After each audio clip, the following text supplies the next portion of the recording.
Alright, so I've had some time to actually digest this Vancouver Canucks game. It's played 24 hours after the Canucks played the Edmonton Oilers in Edmonton at 7 p.m. Pacific Standard Time. Today, they play the Edmonton Oilers at 7 p.m. Pacific Standard Time, this time in Vancouver. So, the scheduling, what are you even doing? What is this? 2 back-to-back games of the 2 same teams playing each other in the opposing team's arena? This is not the AHL. What are you doing? This never happens in the National Hockey League, but alas, the Canucks and the Oilers face off for the second time in 24 hours.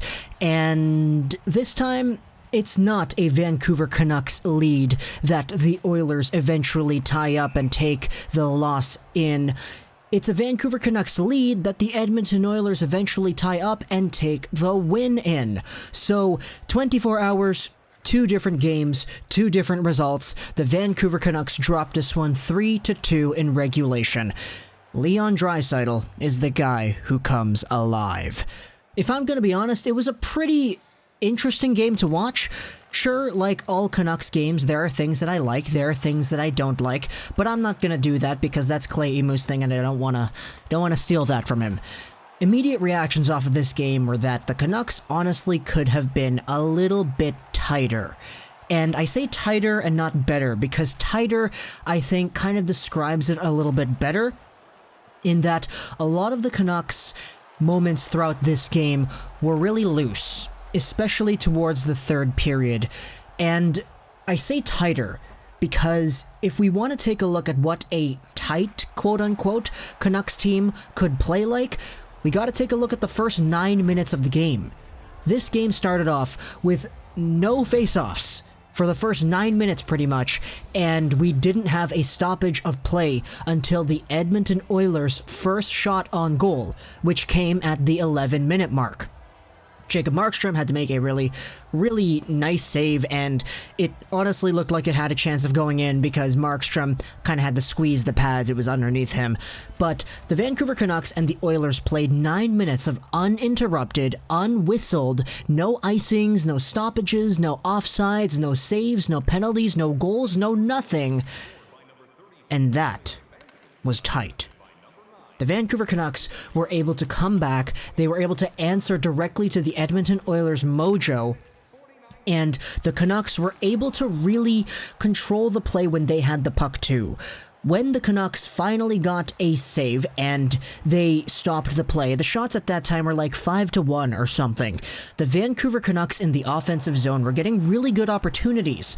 Point drives from Jordy Ben, nice centering passes and shots out in front, saved by Mikko Koskinen.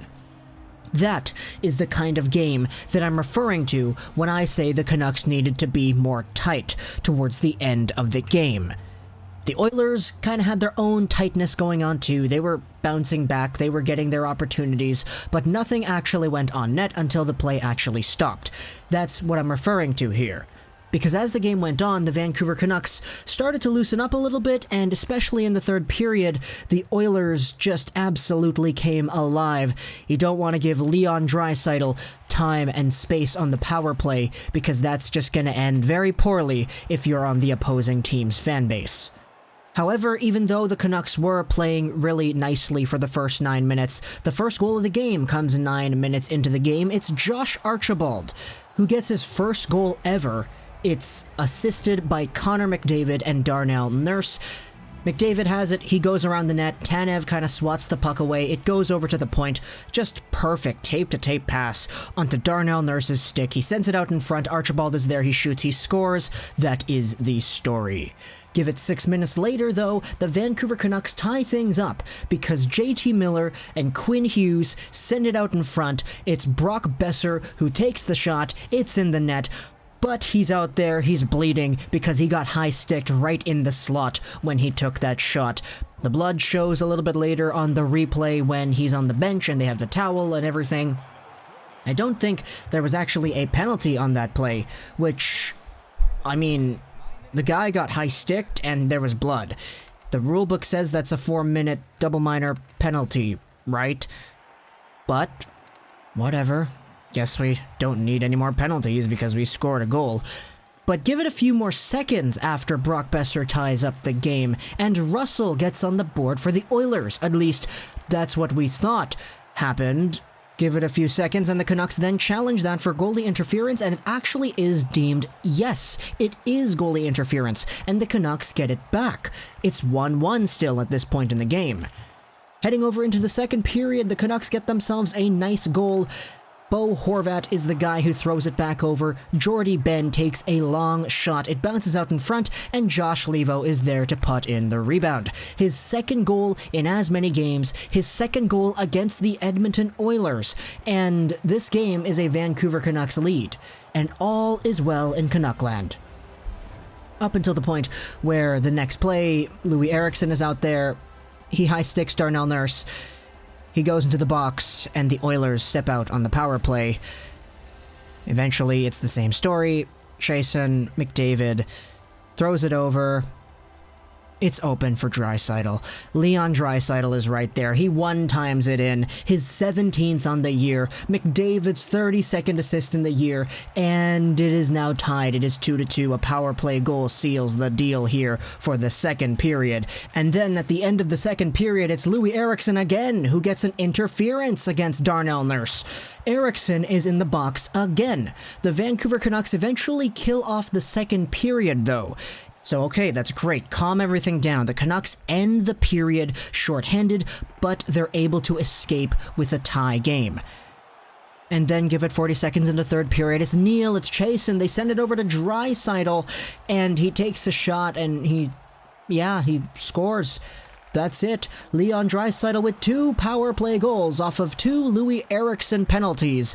In the second period, the goals scored in the second and the third period. The Canucks eventually don't find a way to battle back and get a goal back. It's 3-2, the final score. And that sucks. It kind of does. Because the Vancouver Canucks did have a few good moments in this game. Particularly the end. They had some really good possession at the end. Sure, they didn't get the opportunities that I think people would have wanted to see, especially on net. But the control that they established and the passing was really nice to see. Obviously, I'd like the team to move around a lot more when they're on special teams, 6-on-5, 5-on-4, whatever. The Vancouver Canucks power play in this game wasn't necessarily the best. They were 0 for 2 on the power play. And they had some really good shots, but Koskinen was good.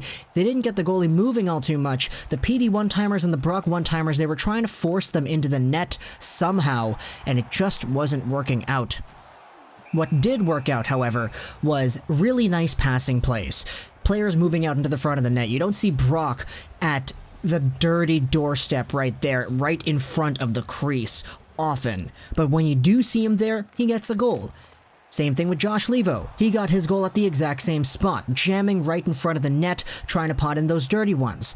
The Canucks were trying to force the far-out shots from the left and the right sides, right past Koskinen, where there was no screen, and the goalie had all the vision in the world to see it. As a result, the Canucks don't get themselves a goal here. Now, this video was titled The Stars Align because McDavid and Draisaitl combined to actually take over the lead and the game here. McDavid with 2 points, Draisaitl with 2 goals, and the Vancouver Canucks stars, Brock Boeser, yes, he gets a goal. Bo Horvat, yes, he gets an assist. Quinn Hughes, yes, he gets an assist. But Elias Pettersson is nowhere to be found on the score sheet. The guy looked pretty dangerous, but the guy didn't register a point. And if I'm going to be honest, it's kind of weird. Elias Pettersson played the Oilers 3 times last season, and he got points in every single game. This year, Pettersson hasn't registered a single point against Edmonton. Now, of course, I'm not going to nitpick and say, oh, he should be getting a hat trick every time, but this is the 3rd game that the Canucks have had against the Oilers this year, and Pettersson has 0 points in all of them. It's kind of weird to note how the Canucks' best player isn't getting it done against the division rivals that they're competing for a playoff spot with, etc., etc., etc. I don't know. I'm not trying to call out Petey. I love the guy. I know he's productive as heck, but it's just that against the Oilers specifically, I would like to see more out of Petey. Sure, he had really good chances, but ultimately there are 0 points on his name against Connor McDavid. So that pretty much wraps everything up. Hope you enjoyed this video. So and bye.